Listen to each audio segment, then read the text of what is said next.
Hello everyone, welcome back to your own channel keep creating. दोस्तों, आज Sunday है तो हम वापस आ गए हैं अपनी वीकली मार्केट रैपअप के साथ। इस वीडियो में हम वीकली मार्केट हाइलाइट्स डिस्कस करेंगे, सारे इंपॉर्टेंट न्यूज और इंडिकेटर्स की चर्चा करेंगे और कंक्लूजन में मैं आपको अपनी ओपिनियन भी बताऊंगा about how to invest in the current market situation. तो वीडियो के एंड तक बने रहें। मैंने चैनल पे basics of investing and wealth creation और म्यूचुअल फंड इन्वेस्टिंग के नाम से 2 प्लेलिस्ट भी बनाई हैं। ये सभी फंडामेंटल वीडियोस अगर आपने अभी तक चेक नहीं किए हैं तो प्लीज देखिए। काफी इंपॉर्टेंट कॉन्सेप्ट्स डिस्कस किए हुए हैं जो आपके लिए बहुत यूजफुल रहेंगे। ऊपर राइट साइड में वीडियोस की लिंक आ रही है जो मैं डिस्क्रिप्शन बॉक्स में भी डाल दूंगा। वीडियो शुरू करने से पहले बता दूं कि अगर आपने अभी तक चैनल को सब्सक्राइब नहीं किया है तो you are missing a lot of useful information and ideas about investing and wealth creation. आपके सब्सक्रिप्शंस, लाइक्स और कमेंट्स से मुझे और भी मोटिवेशन मिलती है और आपके सजेस्ट किए हुए टॉपिक्स पे भी मैं वीडियोस क्रिएट करने की कोशिश करता रहता हूं। So just smash the like button, subscribe to the channel और साथ ही नोटिफिकेशन बेल दबाना मत भूलिए ताकि आगे आने वाली एक भी वीडियो को आप मिस ना करें। आप हमें फेसबुक, ट्विटर और टेलीग्राम पर भी फॉलो कर सकते हैं ताकि आपकी नॉलेज और भी एनहांस हो सके। लिंक डिस्क्रिप्शन में दी हुई है। So without taking any more of your time, let's get started. तो दोस्तों, जैसे हमने पिछली वीक की वीकली मार्केट रैपअप में बात करी थी, निफ्टी में काफी बेरिश सेंटिमेंट्स डेवलप हो रहे थे। निफ्टी के चार्ट पैटर्न्स को हमने एनालाइज किया था और हमने बताया था कि निफ्टी में वॉलेटिलिटी शॉर्ट टर्म के लिए अभी रह सकती है, काफी कंसोलिडेशन भी दिख सकती है, जो कि हमें दिखी। इस हफ्ते हमने देखा कि वो सारी जो हमारी एनालिसिस थी वो मैनिफेस्ट हुई और निफ्टी वीकली बेसिस पे 4% की नेगेटिव मूवमेंट के साथ क्लोज हुआ। अगर वन डे चार्ट पे नजर डालें तो आप देखें कि निफ्टी अभी अपने काफी सारे मूविंग एवरेजेस के आसपास चल रहा है। ये ऑब्जर्वेशन हम इस चार्ट पे और भी क्लोजली देख पा रहे हैं। आप इस चार्ट में देख सकते हैं कि निफ्टी अभी अपने बहुत ही की सपोर्ट लेवल जो कि 200 डेली मूविंग एवरेजेस का उसके आसपास ट्रेड हो रहा है और मुझे लगता है कि अभी इसमें वॉलेटिलिटी कंटिन्यू रहेगी in the short to medium term. जो इसके इंडिकेटर्स आ रहे हैं वो मॉडरेटली बेरिश हैं, तो ओवरऑल मुझे लगता है कि अभी कंसोलिडेशन जारी रहेगी निफ्टी में। जो निफ्टी की अपसाइड है वो काफी हद तक लिमिटेड है, लेकिन अगर निफ्टी 10,700 के लेवल को नीचे की तरफ तोड़ता है तो फिर इसके जो सपोर्ट्स हैं वो बहुत नीचे की लेवल पे आते हैं, 10,300 के आसपास। तो इसलिए हमें इस पे नजर रखना पड़ेगा कि निफ्टी अगर डाउन साइड में अगर कुछ की सपोर्ट लेवल्स को तोड़ता है तो निफ्टी काफी नीचे भी जा सकता है। तो हमें ओवरऑल बोथ फॉर अपसाइड और डाउन साइड दोनों के लिए तैयार रहना पड़ेगा, हमें वॉलेटिलिटी के लिए रेडी रहना पड़ेगा। अगर वन वीक के चार्ट पर नजर डालें, थोड़ी लॉन्ग टर्म पर्सपेक्टिव की बात करें तो उसमें भी आप देख सकते हैं कि जो इस हफ्ते की कैंडल बनी है वो काफी बेरिश कैंडल सी लग रही है। उसकी बॉडी और टेल्स दोनों ही कितने लंबे हैं, तो ये आपको बताता है कि जो अनसर्टेनिटी है अभी भी बनी हुई है। स्लाइटली बेरिश सेंटिमेंट से स्लाइटली नेगेटिव मोमेंटम है और अभी आप देख सकते हैं कि वीकली बेसिस पे भी निफ्टी अपने की सपोर्ट लेवल्स के आसपास चल रहा है। अगर वीकली मूविंग एवरेजेस की बात करें तो निफ्टी अभी अपने 100, 150 और 200 तीनों ही एवरेजेस के आसपास ही ट्रेड हो रहा है। तो आप समझ सकते हैं कि निफ्टी अभी बहुत ही क्रिटिकल जोन से ट्रैवल कर रहा है। अगर कोई डाउनसाइड मोमेंटम इसमें पिकअप होती है तो निफ्टी काफी नीचे भी जा सकता है, लेकिन अगर कुछ अच्छी न्यूज आती है, कुछ स्टिमुलस की बातें भी चल रही हैं, आपको जैसे पता होगा गवर्नमेंट ऑफ इंडिया ने कुछ स्टिमुलस की बात की है, हालांकि वो कंफर्म न्यूज नहीं है अभी तक, वो एक रूमर्स आई है। गवर्नमेंट के 2 ऑफिशियल्स ने बस कंफर्म किया, अदरवाइज गवर्नमेंट की तरफ से कोई अनाउंसमेंट नहीं आई है ऐसी। तो अगर ऐसी कोई स्टिमुलस पैकेज आती है या फिर यूएस में कोई स्टिमुलस पैकेज पे कोई नेगोशिएशंस जो चल रही हैं उस पर कोई डिसीजन आती है तो हो सकता है कि शॉर्ट टू मीडियम टर्म में कुछ अपवर्ड मूवमेंट भी दिखे। तो चूंकि निफ्टी अभी अपने बहुत ही की सपोर्ट लेवल्स के आसपास चल रहा है तो दोनों तरह की पॉसिबिलिटीज अभी संभव है, दोनों तरह के मूवमेंट्स अभी पॉसिबल है। अगर हम और भी लंबे पर्सपेक्टिव की बात करें, 1 मंथ चार्ट, यहाँ पे हर कैंडल 1 मंथ को दिखा रही है, तो आप देख सकते हैं कि बहुत सारे सालों की चार्ट है ये। वहां पे अगर हम देखें तो करीबन 4-5 महीनों के बाद पहली बार एक बेरिश कैंडल बनी है, रेड कैंडल यहाँ पे बनी है इस मंथ में। हालांकि अभी भी सितंबर कंप्लीट नहीं हुआ है तो हो सकता है कि ये कैंडल रेड से ग्रीन में टर्न हो जाए, बट उसकी पॉसिबिलिटीज थोड़ी कम लग रही है क्योंकि अभी इस मंथ को कंप्लीट होने में 2 या 3 ट्रेडिंग सेशन ही बचे हैं। तो ऐसी पॉसिबिलिटी मुझे कम लग रही है कि निफ्टी ग्रीन कैंडल के साथ क्लोज होगा। तो अगर ये रेड कैंडल के साथ क्लोज होता है तो ये भी एक बेरिश सेंटिमेंट्स का सूचक होगा, एक इंडिकेटर होगा और वॉलेटिलिटी कंटिन्यू रह सकती है in the coming weeks, in the coming months. RSI की अगर बात करें तो आरएसआई ने अपने जो रेंज बाउंड मूवमेंट थी उसको तोड़ दिया है टुवर्ड्स द डाउन साइड। तो आरएसआई का जो अभी करंट वैल्यू आ रहा है वो करीबन 41.5 के आसपास आ रहा है, तो अभी भी वो न्यूट्रल रेंज में ही है, 20 से नीचे तो ऑफकोर्स नहीं है। तो ये नहीं कह सकते कि बहुत ही ओवरसोल्ड हो गया है निफ्टी, न्यूट्रल रेंज में ही है बिटवीन 20 एंड 80, बट आप देख सकते हैं कि काफी एक बेरिश सा मूवमेंट उसका दिख रहा है टुवर्ड्स द डाउन साइड। तो लोअर लोज बन रहे हैं, लोअर हाइस बन रहे हैं, जो कि आपको ये दिखाता है कि इन द नियर टर्म अभी काफी बेरिश सेंटिमेंट्स आरएसआई के ऊपर दिख रहे हैं आपको। वही इंडिकेशंस आपको एमएससीडी पे भी दिखेंगे। एमएससीडी आपको ये दिख रहा है कि यहाँ पे जो बेरिश गैप है, जो बेरिश क्रॉसओवर बना था, उसका जो गैप है वो और भी चौड़ा हो गया है और भी वाइड हो गया है। तो वो भी एक कंफर्मेशन दे रहा है। आरएसआई का जो ऑब्जर्वेशन हमने वहां पे देखा कि बेरिश सेंटिमेंट्स है, एमएससीडी का भी जो ऑब्जर्वेशन है उसको सपोर्ट कर रहा है कि अभी bearish sentiments in the near term बने हुए हैं निफ्टी में। अभी Nifty out of the woods नहीं है as far as near term volatility and near term downside goes. कोविड-19 से रिलेटेड अगर बात करें तो बहुत ज्यादा तो न्यूज नहीं थी। एक इंपॉर्टेंट न्यूज है, अदरवाइज आपको पता होगा कि इस हफ्ते भी काफी सारी केसेस आ रही हैं। अभी भी डेली बेसिस पे 85,000 से 90,000 नंबर ऑफ केसेस आ रहे हैं। जो इंडिया की रिकवरी रेट है वो 82% से ऊपर हो गई है, 82.1% के आसपास। तो वो एक अच्छी बात है, क्योंकि जो नंबर ऑफ रिकवरीज है ऑन अ डेली बेसिस वो नंबर ऑफ न्यू केसेस से ज्यादा है। तो एक तरह से अच्छा है, क्योंकि ये दिखा रहा है कि काफी लोग रिकवर हो रहे हैं। बट ओवरऑल अगर फेटेलिटीज की बात की जाए तो करीबन 93,350, तो ऑलमोस्ट 95,000 लोगों की मौत हो चुकी है कोविड के कारण इंडिया में। तो ये आपको बस बताता है कि कितना बड़ा स्केल है इसका। अभी भी प्रॉब्लम फार फ्रॉम ओवर है। जो टोटल नंबर ऑफ केसेस है इंडिया में वो करीबन 60 लाख के आसपास हो गए हैं, 59 लाख के आसपास। और जैसे हमने बात की recoveries higher than new cases, तो डेली बेसिस पे जो रिकवरीज हो रही हैं वो नंबर ऑफ न्यू केसेस से ज्यादा है। तो ये एक तरह से पॉजिटिव न्यूज है। अगर ये सस्टेन रहती है और अगर हम नंबर ऑफ केसेस को नीचे ला पाते हैं तो ये हमारी सोशल, हेल्थ और इकोनॉमिक रिकवरी के लिए कुछ पॉजिटिव न्यूज हो सकती है। इकोनॉमी रिलेटेड कुछ इंपॉर्टेंट न्यूज की अगर बात करें तो यूनाइटेड नेशंस ने एक रिपोर्ट निकाली है, एक रिपोर्ट पब्लिश की है, जिसमें कि उन्होंने कहा है कि जो ग्लोबल इकोनॉमी है, पूरे वर्ल्ड की इकोनॉमी, केवल इंडिया की नहीं, पूरी जो वर्ल्ड की इकोनॉमी है उसमें कॉन्ट्रैक्शन आएगा करीबन 4.3% का। और इंडिया के एस्टिमेट्स तो आपने देखे ही थे। बहुत सारी रेटिंग एजेंसीज ने इंडिया के जो एस्टिमेट्स दिए थे वो बिटवीन 10% टू 15% के बीच में रेटिंग दी थी कि -10 से -15 के बीच में इंडिया की कॉन्ट्रैक्शन होगी। तो ओवरऑल देखा जाए तो काफी ग्रिम सर्कमस्टांसेस है। पूरी ग्लोबल इकोनॉमी जब 4% 5% से नीचे आएगी तो आप अंदाजा लगा सकते हैं कि कितनी स्लगिशनेस है इकोनॉमी में ऑन अ ग्लोबल स्केल। इसी बीच HCL टेक्नोलॉजीज ने अनाउंस किया है कि ऑस्ट्रेलिया की जो आईटी फर्म है DWS, उसको वो एक्वायर कर रही है अपनी प्रेजेंस बढ़ाने के लिए। ऑस्ट्रेलिया और न्यूजीलैंड जो ओशियानिक रीजन होता है वहां पे अपनी प्रेजेंस को बढ़ाने के लिए, वहां बिजनेस बढ़ाने के लिए HCL टेक ओवर कर रही है DWS को। तो HCL के लिए अच्छी बात हो सकती है अगर एक्सपेंशन और इसकी जो ऑपरेशन है वो स्ट्रीमलाइन बेसिस पे होती हैं और वहां पे एक्सपैंड कर पाती है, तो HCL के लिए मीडियम टू लॉन्ग टर्म के लिए एक अच्छी पॉजिटिव न्यूज हो सकती है। फंड रेजिंग बहुत सारे कंपनीज में भी चल रही है, बैंक्स में जो चल रही है वो तो आपको पता ही है। यहाँ पे भी दिख रहा है कि स्टेट बैंक ऑफ इंडिया ने 7,000 करोड़ की थ्रू बॉन्ड्स फंड रेजिंग अपनी करी है। उसी तरह हिंदुस्तान जिंक, जो कि एक मेटल प्रोसेसिंग कंपनी है इंडिया की, उसने 4,000 करोड़ की through non convertible debentures fund raising की है। आपको पता हो कि gold prices towards the negative side उसकी मूवमेंट रही इस वीक।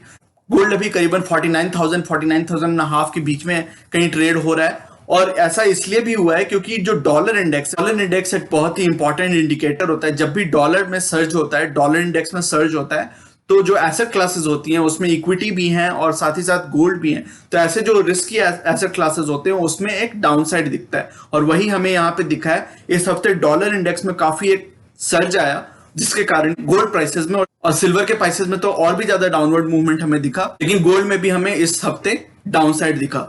डॉलर इंडेक्स इस हफ्ते करीबन 1.5% की स्ट्रेंथ के साथ क्लोज हुआ है, तो जो दिखाता है कि नियर टर्म में थोड़े bearish sentiments towards risky asset classes बने हुए हैं और वॉलेटिलिटी कंटिन्यूड रह सकती है। जैसा हमने बात करी थी पिछले हफ्ते भी हमने बात करी थी कि गोल्ड में टाइम करेक्शन दिख रहा है, और केवल टाइम करेक्शन ही नहीं, इस हफ्ते हमने देखा कि उसमें प्राइस करेक्शन भी दिखा। तो गोल्ड के जो प्राइसेस करीबन 55,000 तक पहुंच गए थे वो कम होकर अभी करीबन 49,000 के आसपास पहुंच 49,500 के आसपास। एक बहुत इंपॉर्टेंट हियरिंग होने वाली है सुप्रीम कोर्ट में मंडे को, और वो इंपैक्ट करने वाली है बैंकिंग और बैंकिंग रिलेटेड जो BFSI सेक्टर है, banking and financial services industry, उसके स्टॉक्स को बहुत ज्यादा इंपैक्ट कर सकती है। Depending on how the news comes out, उसकी डाउनसाइड या अपसाइड दोनों तरह से उसको इंपैक्ट हो सकती है उस इंडस्ट्री को। क्योंकि सुप्रीम कोर्ट में हियरिंग ये होने वाली है कि जो लोन मॉरेटोरियम पीरियड था, जिसको एक्सटेंड करके अगस्त 31 से सितंबर 28 तक कर दिया गया था, तो मंडे जो सितंबर 28 का डेट है वहां पे लोन मॉरेटोरियम का डेट फिर से क्लोज हो रहा है। तो अब उसको फिर से एक्सटेंड किया जाता है नहीं, एक तो वो क्वेश्चन, और दूसरा क्वेश्चन ये है कि जो लोन मॉरेटोरियम का पीरियड था, ये 4-5 महीनों का पीरियड, उसमें जो इंटरेस्ट अक्रू हुआ है और non payment of your EMIs, उसका क्या किया जाएगा, उसके ऊपर एक डिसीजन आने वाला है कि क्या बैंक्स को वो फोरगो करना पड़ेगा वो इंटरेस्ट। अगर उनको वो फोरगो करना पड़ा तो बहुत ही ज्यादा लॉस हो सकता है बैंक्स को। तो क्या वो जो इंटरेस्ट फोरगो अगर बैंक्स नहीं करेंगे तो क्या गवर्नमेंट उसको पे करेगी, बट गवर्नमेंट के पास ज्यादा फिस्कल रूम है नहीं वो करने के लिए। तो फिर उसकी क्या सोल्यूशन होगी, ये हियरिंग होने वाली है सुप्रीम कोर्ट में मंडे को। अब उसकी डिसीजन मंडे को आती है या इस वीक कब आती है वो देखना पड़ेगा। इसलिए बैंकिंग स्टॉक्स में आपको एक बहुत ही कीन आई से कीन नजर बना के रखनी पड़ेगी, क्योंकि उसमें किस तरह की मूवमेंट आएगी इसका कोई भी अभी अंदाजा नहीं है। तो बहुत ही अनसर्टेनिटी उसमें बनी हुई है, ये हमें ट्रैक करना पड़ेगा कि आगे चल के उसमें किस तरह की मूवमेंट बनती है। डिपेंडिंग ऑन द डिसीजन उसमें अपसाइड या डाउनसाइड बन सकती है। यूनाइटेड स्टेट्स ऑफ अमेरिका में अभी भी स्टिमुलस साइज नेगोशिएशन चल ही रहे हैं। पिछले मुझे लगता है कि 1-1.5 महीने से ये नेगोशिएशन चल रहे हैं बिटवीन डेमोक्रेट्स एंड रिपब्लिकन्स। अभी भी कोई डिसीजन इस पर नहीं लिया गया है और उम्मीद यह है कि अगले हफ्ते या 2 हफ्तों में वो कुछ मिडिल ग्राउंड सोल्यूशन खोज पाएंगे और कोई स्टिमुलस बिल जारी कर पाएंगे। तो उसमें भी अभी अनसर्टेनिटी बनी हुई है, जिसके चलते आपने देखा होगा कि यूएस मार्केट्स बहुत ही टॉपसी टर्वी हैं, अभी कभी ऊपर जाती हैं, लेकिन ओवरऑल इस हफ्ते आपने वहां पे भी देखा होगा कि एक नेगेटिव बायस के साथ यूएस मार्केट्स भी क्लोज हुई। जैसा इंडियन मार्केट्स क्लोज हुई उसी तरह की नेगेटिव मूवमेंट यूएस मार्केट्स में भी थी। तो ये ऑफ कोर्स ये रहता ही है कि यूएस की जो मार्केट की मूवमेंट होती है वो पूरी वर्ल्ड मार्केट्स को इंपैक्ट करती हैं टू सम एक्सटेंट। तो चूंकि अभी वहां पे भी स्टिमुलस साइज नेगोशिएशंस चल ही रहे हैं, तो US markets depending on how the negotiations come out और किस तरह की स्टिमुलस दी जाती है, वहां पे भी वो स्टॉक मार्केट मूवमेंट उससे इंपैक्ट हो सकती है। कुछ कॉर्पोरेट न्यूज की अगर बात करें स्टॉक मार्केट रिलेटेड, तो इस हफ्ते की जो सबसे ज्यादा टॉक्ड अबाउट टॉपिक था, जो सबसे हॉट टॉपिक था, वो ये था कि जीएमएम फॉडलर जो कंपनी है जो ग्लास लाइन इक्विपमेंट बनाती है फार्मा और केमिकल सेक्टर के लिए, उसमें प्रोमोटर्स ने जो स्टेक सेल की थ्रू ओएफएस, उससे रिलेटेड रिटेल इन्वेस्टर्स के बीच में जो रिस्पॉन्स हुआ उसका और उसके प्रति जो रिएक्शंस आए वो बहुत ही हॉटली डिबेटेड था और हर जगह इसकी बात हो रही थी। और उसके बारे में तारक पटेल जी जो कि एमडी है जीएमएम फॉडलर के, उन्होंने बहुत सारे प्लेटफॉर्म्स, बहुत सारे न्यूज चैनल्स और मीडिया आर्टिकल्स में उनकी इंटरव्यूज छपी और उन्होंने बहुत ही फ्रैंकली, बहुत ही ऑनेस्टली सभी क्वेश्चंस के, सभी एलिगेशंस के, उनके सारे के जवाब दिए, जो कि एक एनकरेजिंग साइन था। मैंने इसके बारे में एक ट्वीट भी करा था। तो मेरी इसमें राय ये है कि ओवरऑल जो उन्होंने बताया, जो तारक पटेल जी ने एक क्लैरिफिकेशन भी दी कि जो प्रोमोटर्स जो हैं कंपनी के, जो जीएमएम के ओनर्स हैं, जो पटेल फैमिली की होल्डिंग है, उसमें केवल उन्होंने 2% का ही स्टेक सेल किया है। बाकी जो सेल हो रही है, जो 28% की टोटल स्टेक सेल हुई है, उसमें ज्यादातर स्टेक सेल डीबीएजी जो एक प्राइवेट इक्विटी फर्म है, उसने अपना इक्विटी सेल किया है। प्रोमोटर्स ने अपनी इक्विटी डायल्यूशन उतने ज्यादा नहीं किया, केवल 2% की ही की है। और वो सारी की सारी, ऑलमोस्ट सारी की सारी जो इक्विटी डायल्यूशन हुई है 2% की, वो फॉडलर में जो वो स्टेक खरीदने वाले हैं, जो इसकी पेरेंट कंपनी है, अमेरिका की कंपनी जो ग्लास लाइन इक्विपमेंट बनाती है ऑल ओवर द वर्ल्ड, फॉडलर। तो फॉडलर में जो वो स्टेक खरीदने वाले हैं जीएमएम फॉडलर के प्रोमोटर्स, उसको बाई करने में उस 2% की यूज होने वाली है। जो भी वो मार्केट से पैसा उठाने वाले हैं वो उस कंपनी में ही लगाने वाले हैं, वो अपनी कंपनी को ही और सॉलिड और ग्लोबल लेवल पे बढ़ाने के लिए करने वाले। तो एक छोटी सी एक डिस्कशन मैं करना चाहता था, क्योंकि बहुत सारे रिटेल इन्वेस्टर्स के बीच में एक बहुत नेगेटिव वाइब, एक नेगेटिव रिएक्शन जीएमएम फॉडलर को लेके हो गया है। और मैं एक्नॉलेज करता हूं कि ऐसी जो न्यूज थी ओएफएस के बारे में, ये अगर रिटेल इन्वेस्टर्स को थोड़ा और पहले से बताया जाता है या इसके बारे में क्लैरिफिकेशन अहेड ऑफ टाइम आती तो और भी अच्छा होता है, क्योंकि फिर रिटेल इन्वेस्टर्स को कम से कम इस पूरे न्यूज को इंटरनलाइज करने का एक मौका मिलता। अब जिन लोगों ने इस स्टॉक को 6,000-7,000 के लेवल पे लिया होगा या 5,000 के लेवल पे भी लिया होगा, उनको थोड़ा डिसीव्ड फील हो रहा होगा और उन्होंने अगर सारी लमसम इन्वेस्टमेंट उन प्राइसेस पे की होंगी तो अब उन्हें बड़ा बुरा लग रहा होगा, क्योंकि अब इसकी प्राइसेस करीबन 3800 पे आ गई है और जो ओएफएस का बेस प्राइस है वो करीबन 3500 के आसपास है। तो मुझे बहुत बड़ा सरप्राइज नहीं होगा अगर ये स्टॉक 3,000 से 3500-3700 के बीच में भी ट्रेड होने लगे इन द कमिंग वीक। तो इसलिए थोड़ा डिसीव्ड फील हो रहा होगा कुछ इन्वेस्टर्स को, कुछ रिटेल इन्वेस्टर्स को, तो वो काफी अंडरस्टैंडेबल सिचुएशन है। बट ये भी समझना होगा कि इस कंपनी में कोई फंडामेंटल्स में चेंज नहीं आया, कंपनी अभी भी उतनी ही सॉलिड है, एक्चुअली पहले से भी ज्यादा सॉलिड हो जाएगी 6 महीनों या 1 साल की टाइम पीरियड के बीच में, क्योंकि इसने अपनी बिजनेस को केवल इंडिया में ही नहीं, अब वर्ल्ड लेवल पे, ग्लोबल लेवल पे एक्सपैंड करने की उसकी कोशिश की है फॉडलर में स्टेक खरीद के। तो hopefully it goes well for the company. Company well governed है, इसके प्रोमोटर्स बहुत ही ड्रिवन है, कंपनी को आगे बढ़ाना चाहते हैं। तो मुझे लगता है कि आप अगर इन्वेस्ट करना चाहते हैं इस कंपनी में, थोड़ी आपकी कन्विक्शन है और उसको आप लॉन्ग टर्म पोटेंशियल इस कंपनी की देखते हैं, हो सकता है आपको नियर टर्म में थोड़ी वॉलेटिलिटी मिले, बट आगे चल के मुझे लगता है कि इस कंपनी में पोटेंशियल है। इसकी कॉर्पोरेट गवर्नेंस अच्छी है, इसके प्रोमोटर्स अच्छे हैं, अच्छे इन्वेस्टर्स ने इसके ओफेस में पार्टिसिपेट किया। तो ये सारी जो चीजें हैं वो लॉन्ग टर्म में एक पॉजिटिव सेंटिमेंट डेवलप कर सकती हैं। तो depending on your conviction, depending on your comfort level, यहाँ पे कोई रिकमेंडेशन नहीं है, पर मेरी बस ओपिनियन है कि आप इस कंपनी को अपने ध्यान में रख सकते हैं। अगर आपको कंफर्ट लेवल महसूस होता है तो आप इसमें इन्वेस्ट करने की कंसिडर कर सकते हैं। उसी बीच रिलायंस इंडस्ट्री से रिलेटेड एक न्यूज है कि केकेआर, जो कि एक प्राइवेट इक्विटी फर्म है, उसने करीबन 5550 करोड़ की इन्वेस्टमेंट की है रिलायंस रिटेल में, जो आरआरवीएल कंपनी है, रिलायंस रिटेल वेंचर्स लिमिटेड। उसने 1.3% के आसपास 1.28% का इक्विटी स्टेक लिया है आरआरवीएल में। और ये एक्चुअली केकेआर ने रिलायंस जियो में पहले इन्वेस्ट किया था। तो ये दिखाता है कि बहुत सारी equity firms, private equity firms को रिलायंस काफी पसंद आ रही है। जो रिलायंस की बिजनेसेस हैं, जो रिलायंस की जो ओरिजिनल बिजनेस है वो नहीं, ऑयल एंड गैस की बिजनेस नहीं, एनर्जी की बिजनेस नहीं, जो रिलायंस की रिटेल बिजनेस है या फिर रिलायंस की जो टेलीकॉम बिजनेस है, इन सभी में काफी ग्लोबल इंटरेस्ट पैदा किया है मुकेश भाई ने, और काफी सारे इन्वेस्टर्स को लाया है अपने फर्म्स में इन्वेस्ट करने के लिए। टाटा ग्रुप से रिलेटेड एक इंपॉर्टेंट न्यूज है कि शापूरजी पॉलनजी, जिनकी बहुत सालों की टाइज थी टाटा ग्रुप से, करीबन 70 साल पुरानी उनके साथ एक नाता था, रिलेशनशिप थी, उसको तोड़ दिया गया है। आपको पता होगा कि टाटा ग्रुप और साइरस मिस्त्री, जो टाटा ग्रुप के चेयरमैन भी थे पहले, तो उनको टाटा ग्रुप ने चेयरमैनशिप से हटा दिया था।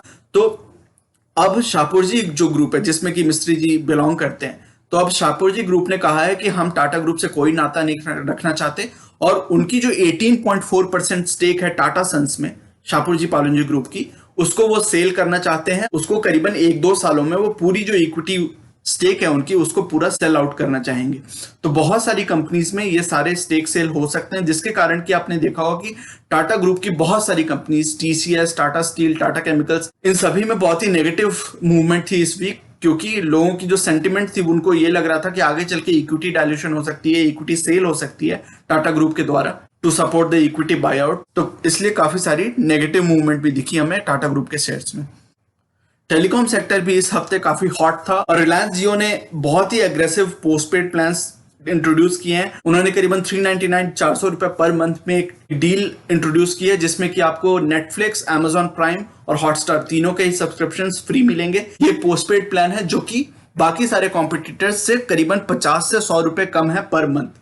तो बहुत ही अग्रेसिव प्राइसिंग कर रहे हैं जियो वाले। उनका फोकस अभी सोली कस्टमर एक्विजिशन है, प्रॉफिट पे ज्यादा ध्यान नहीं दे रहे हैं। अमेजोन वाला मॉडल फॉलो कर रहे हैं कि कस्टमर बेस अपना क्रिएट करना चाह रहे हैं। तो इसके चलते, जैसा हमने स्टॉक मार्केट सेक्टर्स की बात की थी, तो एक्चुअली इस बात को हमने बहुत ही डिटेल में डिस्कस किया था कि टेलीकॉम सेक्टर में हमेशा 2 तरह के ओवरहैंग्स रहते हैं। एक तो है कंपटीशन, जैसा हमने देखा कि अब कभी रिलायंस जियो ने अच्छे प्लान्स इंट्रोड्यूस कर दिए, तो कभी वीआई कर देगी वोडाफोन, और तो कभी एयरटेल कुछ अच्छे प्लान्स ले आएगी। तो फिर जो कस्टमर्स हैं वो एक दूसरे में स्विच करते रहते हैं depending on cost, efficiency and service. तो ये सारी जो एक ओवरहैंग रहती है, एक तो कंपटीशन का ओवरहैंग रहता है और दूसरा ओवरहैंग रहता है रेगुलेशन का। ट्राई हमेशा इनके प्राइसेस को रेगुलेट करती रहती है, तो इसमें प्रॉफिट सस्टेन करना और प्रॉफिट को ग्रो करना बहुत ही मुश्किल हो जाता है टेलीकॉम सेक्टर में। तो ये सारी चीजों का हमने उस वीडियो में डिस्कस किया था। वो वीडियो अगर आपने नहीं देखा है तो काफी इंपॉर्टेंट, काफी नॉलेज बिल्डिंग वीडियो मुझे लगता है आपके लिए हो सकता है। तो आप उस वीडियो को एक बार काइंडली चेक कर लें, मैं अपर राइट कॉर्नर में उस वीडियो का लिंक भी डाल दूंगा। इसी बीच टेलीकॉम डेटा रिलीज हुआ है जून मंथ के लिए, और उसमें रिलायंस जियो ने बहुत ज्यादा, करीबन 4.5 मिलियन सब्सक्राइबर्स, करीब 45 लाख सब्सक्राइबर्स उन्होंने ऐड किए हैं जून 2020 में। और जब कोई ऐड करेगा तो ऑब्वियसली कोई लूज करेगा। तो एयरटेल और वोडाफोन आइडिया, यानी कि वीआई, अब जिसे वीआई कहा जाता है, तो उन्होंने लूज किए हैं सब्सक्राइबर्स जून 2020 में। एयरटेल ने लूज किए करीबन 11 लाख सब्सक्राइबर्स, और वीआई ने लूज किए करीबन 48 लाख सब्सक्राइबर्स।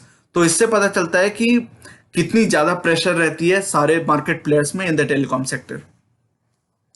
जीएमआर इंफ्रा ने अपनी जो स्टेक सेल है वो एसईजेड डाइवेस्टमेंट के थ्रू स्टेक सेल की है, जिसके कारण कि उनका जो डेट लेवल है वो काफी कम हो सकता है, उनके ऊपर काफी बड़ा डेट है अभी, और इस स्टेक सेल के कारण जो उनके पास पैसे आएंगे उससे अपना डेट लेवल कम कर सकते हैं। तो इसके कारण पॉजिटिव सेंटिमेंट्स डेवलप हुए जीएमआर इंफ्रा में और काफी अपवर्ड मूवमेंट थी स्टॉक में। और इस स्टेक सेल के बाद जीएमआर इंफ्रा इंडिया की इकलौती कंपनी हो जाएगी जो कि प्योर प्ले एयरपोर्ट्स कंपनी होगी। तो जीएमआर इंफ्रा का जो पूरा का पूरा फोकस होगा वो एयरपोर्ट बिजनेस पे होगा, एयरपोर्ट कंस्ट्रक्शन मेंटेनेंस बिजनेस में होगा। तो ये इंडिया की ऐसी एकमात्र कंपनी होगी लिस्टेड स्टॉक मार्केट में जो कि एयरपोर्ट फोकस्ड होगी पूरी की पूरी। बीपीसीएल में गवर्नमेंट जो डाइवेस्टमेंट करने वाली थी, अपनी स्टेक सेल करने वाली थी, उसमें बहुत ही प्रोट्रैक्टेड हो गया वो प्रोसेस, बहुत ही डिलेड हो गया अमंग प्रोटेस्ट और जो कोविड सिचुएशन है उसके कारण भी। तो लोगों का इंटरेस्ट इसमें खत्म होता जा रहा है। बहुत सारे लोगों ने इस स्पेकुलेशन के बेसिस पे बीपीसीएल के स्टॉक्स में इन्वेस्ट किया था या फिर उसके स्टॉक्स को खरीदा था, ये सोच के कि चूंकि प्राइवेटाइजेशन होगी और गवर्नमेंट स्टेक सेल करेगी तो इसमें स्टॉक प्राइस में अपवर्ड मूवमेंट आ सकती है। लेकिन बहुत महीनों से ये बात चल रही है, पिछले साल से ये बात चल रही है, अभी तक कोई सिग्निफिकेंट प्रोग्रेस नहीं हो पाई है, जिसके कारण कि इसके स्टॉक प्राइस में डाउनवर्ड प्रेशर बना हुआ है over a medium period of time. उसी बीच एक्चुअली फ्राइडे की एक न्यूज है कि वोडाफोन ग्रुप जो ब्रिटिश ग्रुप है उसने परमानेंट कोर्ट ऑफ आर्बिट्रेशन जो हेडक्वार्टर्ड है हेग में, वहां पे एक केस जीता है इंडियन गवर्नमेंट के अगेंस्ट। तो ये केस बहुत सालों से चल रहा था। इंडियन गवर्नमेंट ने वोडाफोन जो कि ब्रिटिश कंपनी है, ये वोडाफोन इंडिया की बात नहीं हो रही या वोडाफोन आइडिया की बात नहीं हो रही है, वोडाफोन जो ग्रुप है जो पेरेंट कंपनी है वोडाफोन इंडिया की, उसने एक केस जीता है जिसमें कि इंडियन गवर्नमेंट ने पहले मांग की थी 20,000 करोड़ की from Vodafone on a retrospective basis which dates back to 2007। तो काफी लंबे पुराने पीरियड के लिए इंडियन गवर्नमेंट ने 20,000 करोड़ की टैक्स मांगी थी। तो वो केस एक्चुअली वोडाफोन जीत गई है। अब ऐसी रूलिंग आई है कि उल्टा अब इंडियन गवर्नमेंट को पैसे देने पड़ेंगे वोडाफोन को because of the legal fees. तो जो भी उनकी लीगल फीस हुई है, जो लीगल कॉस्ट आई है, उसके लिए इंडियन गवर्नमेंट को पे करना पड़ेगा instead of Indian government getting something from Vodafone. Nifty की कुछ और इंपॉर्टेंट इंडिकेटर्स की अगर बात करें तो निफ्टी की जो पी है वो पिछले हफ्ते से थोड़ी कम हुई है। ऐसा इसलिए भी हुआ है क्योंकि निफ्टी में प्राइस करेक्शन दिखा है इस हफ्ते, राइट? क्योंकि 4% जब निफ्टी नीचे आएगी तो जो निफ्टी का पी रेशियो है, प्राइस बाय अर्निंग्स, तो प्राइस चूंकि कम हो गई तो निफ्टी की पी 32.9 थी मुझे जहां तक याद है पिछले हफ्ते। इस हफ्ते थोड़ी कम हुई है बट अभी भी अपने एवरेज से काफी हाई है जो आप यहाँ पे देख सकते हैं। और निफ्टी की जो अर्निंग्स है वो करीबन 348 349 थी, वो इस हफ्ते और भी कम हो गई है 344। तो मुझे लगता है कि इससे कम आज तक नहीं थी। आप यहाँ पे देख भी सकते हैं ईपीएस में अभी तक की लोएस्ट पॉइंट है ये इन द रीसेंट टाइम्स। तो निफ्टी की अर्निंग्स और भी कम हो गई। तो ये बताता है कि कितनी बुरी सिचुएशन है, कितनी अलार्मिंग सिचुएशन है फॉर द कंपनीज और उनकी अर्निंग्स कितनी डिप होती जा रही हैं। और मुझे लगता है कि ये सिचुएशन और भी एग्जैसरबेट हो सकती है, और भी खराब हो सकती है, वर्सन हो सकती है, क्योंकि जो एक एक्सपेक्टेशन है कि FY21 तो एक वॉश आउट होगा बट FY22 नॉर्मल होगा। लेकिन इस अजम्पशन पे मुझे लगता है कि ये अजम्पशन पता नहीं होल्ड कर पाएगी या नहीं। हो सकता है कि FY22 भी उतना नॉर्मल ना हो, उल्टा FY23 से हम थोड़ी नॉर्मलसी देखें इन टर्म्स ऑफ स्पेंडिंग और in terms of some normalisation in the economy. Nifty की जो करंट पुट कॉल रेशियो है वो करीबन 0.86 है, 0.9 के आसपास, जो हमें बुलिश सेंटिमेंट्स की इंडिकेशन देती है। तो काफी कॉन्ट्रैरी इंडिकेटर्स आ रहे हैं, डिफरेंट इंडिकेटर्स हमें डिफरेंट मैसेजेस दे रहे हैं, जिससे ये पता चलता है कि अभी वॉलेटिलिटी बनी रहेगी मार्केट में। और मुझे लगता है कि जब तक कि ये पुट कॉल रेशियो 0.75 0.7 के लेवल पे ना आ जाए, निफ्टी एक्सट्रीमली बुलिश ना हो जाए, तब तक एक बहुत ही डीप क्रैश आना मुश्किल है। थोड़ी बहुत कंसोलिडेशन और नीचे की डाउनसाइड मोमेंटम बनी रह सकती है। हो सकता है निफ्टी 10,000 के लेवल पे भी आ जाए, depending on what happens to the banking stocks, depending on what the supreme court decision is on the loan moratorium interest. तो वो सब चीजों को देखते हुए हो सकता है निफ्टी में एक डाउनसाइड मोमेंटम बना रहे, बट निफ्टी में क्रैश आना थोड़ा मुश्किल है। ये नहीं है कि मुझे ये नहीं लगता कि शॉर्ट टर्म में या मीडियम टर्म में भी निफ्टी अभी 7,000 7,500 के लेवल पे अब्रप्टली चला जाएगा। तो ओवरऑल मेरी view about how to invest in the current market situation ये है कि आप अपनी एसआईपी को कंटिन्यू करें, और केवल कंटिन्यू ही ना करें। मुझे लगता है कि अगर अपॉर्चुनिटी अच्छी आती है, आपको मार्केट किसी दिन अच्छे लेवल्स पे दिखती है, तो आप अपनी एसआईपी को डबल भी कर सकते हैं। अगर आप 10,000 20,000 की एसआईपी चला रहे हैं तो आप उसको डबल भी कर सकते हैं। 40-50,000 की जो एडिशनल आपको लमसम करनी पड़ेगी 20-30,000 की, वो आप डाल सकते हैं। अगर आपको मार्केट में वॉलेटिलिटी दिखती है तो आप उसकी अपॉर्चुनिटी का फायदा उठाएं। अगर ऐसी कोई अपॉर्चुनिटी आती है तो आप उसका फायदा उठाएं। और अपनी जो लमसम इन्वेस्टमेंट है, जो आपकी बल्कि हैवी लमसम इन्वेस्टमेंट है, उसको थोड़ा भी स्टैगर करके डिप्लॉय करें। एक बार में डिप्लॉय ना करें। ऐसा ना हो कि एक ही दिन मार्केट 2-3% नीचे हो और आप अपनी जो सारी लमसम कैश बिल्डअप अपने जो की है उसको सारी को डिप्लॉय कर दें और निफ्टी फिर 5-10% नीचे चला जाए, तो आप स्टैगर करके अपने लमसम इन्वेस्टमेंट्स कर सकते हैं। स्पेशली इन बैंकिंग स्टॉक्स मुझे लगता है कि आपको बहुत ही स्टॉक स्पेसिफिक रहना पड़ेगा। आपको पूरी की पूरी बैंकिंग इंडेक्स में इन्वेस्ट नहीं करना चाहिए मेरे हिसाब से, क्योंकि बैंकिंग इंडेक्स में पीएसयू बैंक्स भी आते हैं, छोटे बैंक्स भी आते हैं जिनकी लिक्विडिटी पोजीशन, जिनकी कैपिटल एडिक्वेसी रेशियोज वगैरह अच्छी नहीं हो सकती हैं। तो आप स्टॉक स्पेसिफिक रहें, अच्छे बैंक्स में, अच्छे एनबीएफसीज में, अच्छे लाइफ इंश्योरेंस और अच्छी जनरल इंश्योरेंस कंपनीज में इन्वेस्ट करें। और आज रात की जो वीकली वीडियो आती है जिसमें हम स्पेसिफिक स्टॉक्स की बात करते हैं और उन्हें किस वैल्यू पे, किस प्राइस लेवल पे बाई किया जाए इन द करंट मार्केट, इसकी बात करते हैं। तो उस वीडियो में हम बात करेंगे कि कौन कौन से ऐसे स्टॉक्स हैं जो आपको वॉच लिस्ट में डालना चाहिए और उसे किस प्राइस लेवल पे आप बाई कर सकते हैं अगर वो उस प्राइस लेवल पे आते हैं। तो उस वीडियो को अभी आप मिस ना करें, वहां पे भी आपको इन्फॉर्मेशन ये मिल सकती है कि आप कौन कौन से स्टॉक्स पे इन द करंट मार्केट सिचुएशन नजर बना के रख सकते हैं।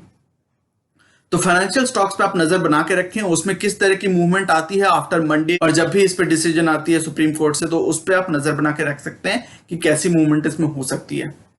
अब जैसे जैसे मार्केट नीचे आ रही है आपको कुछ स्टॉक्स में वैल्यू प्रोपोजिशन दिखेगा। एक्चुअली जो रात की वीडियो आएगी उसमें बात करें कि बहुत सारे उनमें से जो स्टॉक्स फंडामेंटली बहुत ही स्ट्रॉन्ग स्टॉक्स आपको करंट मार्केट लेवल पे भी अच्छी वैल्यूएशन पे मिल रहे हैं। तो उस वीडियो में आपको आइडिया लग जाएगा कि आपको वैल्यू प्रोपोजिशन दिख रही है, और मैं आपको ऑन अ लिम्ब जा रहा हूं और मैं आपको ओपनली यहां पे बता रहा हूं कि करंट मार्केट सिचुएशन में भी कुछ स्टॉक्स हैं जो कि बहुत क्लोज हैं अपने मार्च लोज के आसपास।